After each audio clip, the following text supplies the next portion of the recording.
Welcome back guys, and in your mobile, if your Bluetooth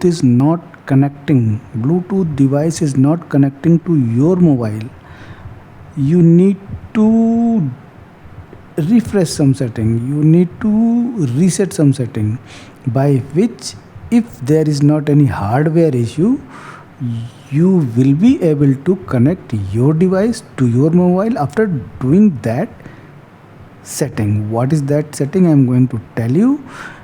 Before proceeding further, I want to request you for newcomers to please consider to subscribe this channel. So what is that setting? Just go to the setting, then go to the 1 minute, go to the general management, and here go down and reset. Here reset network setting, touch it. Wi-Fi, this will reset all network setting including Wi-Fi, mobile data and Bluetooth.